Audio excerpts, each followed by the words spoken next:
ಜೈ ಗುರುದೇವ್. ಈ ನಮ್ಮ ಪಾವಗಡ ತುಮಕೂರು ರಸ್ತೆ ಕಣಿವೆನಹಳ್ಳಿ ಗೇಟ್ನಲ್ಲಿ ನೆಲೆಸಿರುವ ವಲ್ಲಿ ದೇವಸೇನ ಸಮೇತ ಅಭಯ ಸುಬ್ರಹ್ಮಣ್ಯ ಸ್ವಾಮಿ ಮತ್ತು ಗರ್ಭರಕ್ಷಾಂಬಿಕೆ ಅಮ್ಮನವರ ಕ್ಷೇತ್ರದಲ್ಲಿ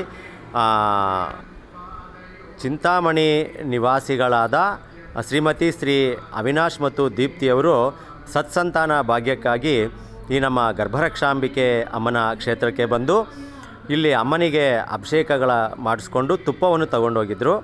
ಅದರ ಒಂದು ಫಲವಾಗಿ ಈಗ ಒಂದು ಸತ್ಸಂತಾನ ಭಾಗ್ಯ ಆಗಿದೆ. ದೀಪ್ತಿ ಮತ್ತು ಅವಿನಾಶ್ ಅವ್ರಿಗೆ ತುಂಬ ಸಂತೋಷ ಆಗ್ತಿದೆ. ಅಮ್ಮನ ಆಶೀರ್ವಾದದಿಂದ ಜನಿಸಿರೋ ಮಗು ನೋಡಿ, ಅಮ್ಮನ ಕಡೆನೇ ನೋಡ್ತಿದ್ದಾನೆ ಅವನು. ಹಾಯ್, ಓಂ ಶ್ರೀ ಗರ್ಭರಕ್ಷಾಂಬಿಕೆಯೇ ನಮಃ. ತುಂಬ ಅದ್ಭುತವಾಗಿದ್ದಾನಮ್ಮ.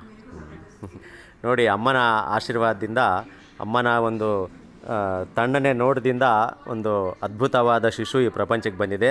ಈ ಮಗು ಜೀವನ ಪರ್ಯಂತ ಅಮ್ಮನ ಆಶೀರ್ವಾದದಿಂದ ಅಷ್ಟೈಶ್ವರ್ಯಗಳಿಂದ ಇರಲಿ ಅಂತ ಅಮ್ಮನಲ್ಲಿ ಪ್ರಾರ್ಥಿಸಿಕೊಳ್ಳುತ್ತಿದ್ದೇವೆ. ಜೈ ಗುರುದೇವ್. ಹೇಳಿ ಅಮ್ಮ. ಓಂ ಶ್ರೀ ಗರ್ಭರಕ್ಷಾಂಬಿಕೆಯೇ ನಮಃ. ಓಂ ಶ್ರೀ ಗರ್ಭರಕ್ಷಾಂಬಿಕೆಯೇ ನಮಃ. ಜೈ ಗುರು.